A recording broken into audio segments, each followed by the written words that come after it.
Well, I think it's a little improper to ask individual question when the team definitely had a goal to make a playoffs and we didn't. So obviously it's not a great year when you could not help enough to your team to make through the postseason. So I think it's there's definitely room to improve. Why do you think that the pieces didn't come together the way you thought they would? There's a lot of things. I mean, obviously the coaching change and just slow start. I think that's the main thing for us. If you look at New Jersey and Minnesota, just because how great their start was and they were kind of hanging in at the end, and they got in. It's hard. It's hard league. It's mathematically it's harder to make playoffs than to win a Stanley Cup. You can win every 7 game, and you're going to be 4 games above 500, and you win a Stanley Cup, but you need like be 620, 650 win percentage to make a playoff. So I think it's 32 teams. Now it's getting even more competitive with 32 teams. It's hard to make the like you gotta get on a good start, and we didn't this year. What do you guys have to do, as you sort of think about going into next year? What has to change and what can you do? Well, we can control what we can control. I mean, I'm personally, I want to get better every day. I have a long summer ahead of me. I'm gonna come in as the better hockey player, better leader, better shape, physically better, and everything. So I'm gonna improve for sure. And so does every other guy in this team. It's a big summer for us. Obviously, it's not where Boston Bruins wants to be. Boston Bruins wants to be in the playoffs every year, compete for Stanley Cup. So I think that's the main goal for us. And obviously, there's a lot of talk. There's today, and we're gonna get together the leadership group and everything over the summer and talk it out. What we need to do, how we need to pull guys in, and then what we need to do to be successful next year. So I think it's definitely too early to answer that question, I would say. Management has said accountability is going to be higher than ever. Does that give you, a positive outlook for the summer as far as bringing new people in? I mean, that's what we expect. It's Boston Bruins. It's a team with the 100 years history. It's a original six team. It's an unbelievable organization. That's what our fans expecting for us. So I think that's great. What was your relationship with the fans? Did you get recognized a lot when you went out? Original 16, and you talked about the culture here. Did you enjoy the city? It's awesome. I mean, I love living here. My family enjoying in here, kids and everybody. It's a special place to be. It's a pleasure to play here, and I think that's the message for sure for the new guys gonna come in this summer, and for the guys who are here. We have to know who you play for. You play for the B on your chest. It's a pleasure to be here. You can't take it for granted. You have to show up every day, work your ass off, and play with pride and play with passion. I think our fans really appreciate passion in here, and that's definitely something I learned over this year, and I think I connected really well with that with them. As a new player this year, do you feel like there was any levels of leadership that you weren't able to shoulder or show this year, or do you feel like there's more you can give from a leadership perspective? Did you feel comfortable, being the leader that you want to be from very early on, even though it was a new team? Well, you gotta understand that the stuff you guys have to generally see, it's 10%. Yep.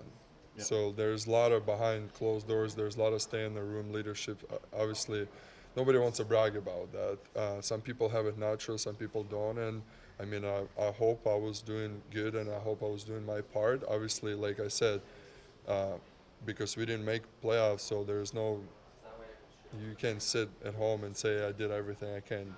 Probably not, because that's where we at. So I think there's definitely room for improvement, and it's definitely a room for me to grow as the person, as the leader, and be better next year as well. Jumping off of that, Nikita, it was visibly noticeable after the deadline that your leadership role seemed more present on the ice, that we could see, like you said, from the outside. Did you feel that yourself, that you were able to be more vocal because some of the leadership had left? Yeah. We lost 4 big pieces like Freddie, Brando, Charlie Coyle, and Marshy. There was a lot on their shoulder past few years in this organization. They've been a big part of this organization and success in here. So I think it's just natural for some guys to pick it up and embrace the challenge and raise it as well. So I think it's obviously I'm enjoying that. I'm enjoying it.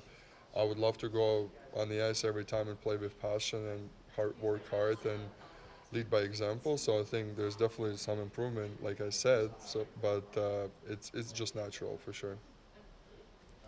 How much chemistry did you feel with Henry when he got here? Yeah, he's good. He's a good player. I mean, obviously we've been playing good lately. Hope to see him back next year. I don't know on the business side. It's not my decisions, but I definitely enjoyed a lot of playing with him for sure. He is a good hockey player and good guy as well. Pasta's leadership after the trade deadline, a lot of players have talked about how much Pasta stepped up, even though he was a leader already with the A. What did you see from him after the trade deadline? Yeah, no, he's been awesome. I mean, he's a really local guy. He's really passionate. He cares, and that's what you want to see from the guys like that. When you go on the ice, you go to battle with him. He's gonna die for you. So, I mean, I knew that. I was close with him. We went for so many dinners. We talked a lot. We had a lot of long talks and everything. But I mean, you guys see it as well. He's a big part of this team, and he's a big part of the future. And it's up to us now how to raise this level everywhere, and then lead by example. Your penalties after January 1st dropped off, the minor penalties. Did it feel like you were that much more comfortable kind of on where you fit and where what they were calling on you at after that? Is that something that carries over? Well, like I said at the start of the year, I had a stretch of like 7-8 games. The referees coming from the summer, they're a little bit too exciting I mean, I was too. I mean, I want to play Boston Bruins hockey. I want to be physical as I can, and sometimes I was crossing the line. I take all responsibility for sure for it. I mean, every season's like that. Like by the end of the year, they stop calling the stuff they were calling the start of the year playoffs. There's more freedom for that as well. So I think it's. I mean, when you get settled and you kind of understand your role and you understand where you can still make impact in the game without crossing the line. So I think. Plus, I mean, I had a lot of 10s, I had a lot of 5s, I had a lot of scrums and all that stuff. So, I mean, don't look into it. Like obviously, I'm trying to be the disciplined as I can, but unfortunately, sometimes it's my style, and sometimes I'm crossing the line because I'm 6'6" and 250. I'm a big guy, so I'm just sometimes those penalties will happen. That's why you have a good penalty kill to kill the penalties. Nikita, when you signed here last year, you mentioned culture, consistency, leadership was the reason why you wanted to be Bruin. That all came into question at different points this season. What should free agents who are on the market this summer, why would they want to come here? Well, Should they want to come here? why would they not want to come here? I mean, it's an original 6 team. It's a great city to play in. We have one of the best players in the world. We have one of the best goalies in the world. We have 2 really good D-men who were out pretty much for a whole year. We have all the pieces for future. We just need to add it up. We have a breakout player of the year probably. So, I mean, it's great organization, great management, great leadership up top. We have a great president, great general manager. They're willing to do anything to win, and that was a clear message today. So I think it's going to be exciting. It's going to be exciting summer, and it's going to be exciting for us to see our new teammates, whoever's going to come and join us. They verbalized that to you? You said Yeah, absolutely. I mean, like, what are they going to be wasting past those years? Or, I mean, I don't have many years left. Lindy doesn't have both Lindys, C-Max, so it's like, obviously, it's a win or nothing in here for sure.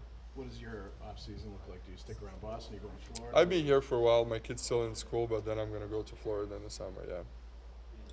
Personal question, I'm not sure when your daughters were born, but obviously your son born just a couple of days ago and now you're not in the postseason. Have you ever had a stretch where you're in the beginning couple weeks of a new baby and not working? Well, my first daughter was born on 12 April. Okay. And I didn't make playoffs that year too, so I was spending most of the time I can. And my second daughter was born after the bubble.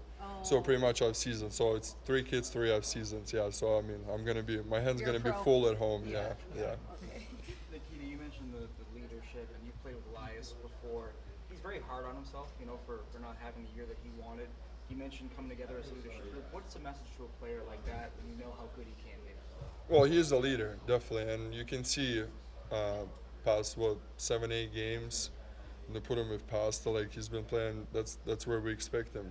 Obviously he has some stuff he was dealing with in the year, and there's no excuses, obviously. But I see him at his best. I've been with him for past 5 years, and I know what he can bring, and I know he's unbelievable playoff competitive as well. So I mean, it's up to us, you know, and he's gonna have a bounce back for sure. And I mean, you guys look at the points. Yeah, he didn't produce points, but you don't see the stuff what he does good. You know, face-offs, PK. He plays power play. He's a great complementary player. He's always in the right position for D-man. You know, he's a perfect center to play around. So the stuff kind of gets put away a little bit over his points production, where you guys like to look all the time. But there's definitely more game into him, and what he was been bringing it this year, and he's been helping this team as well.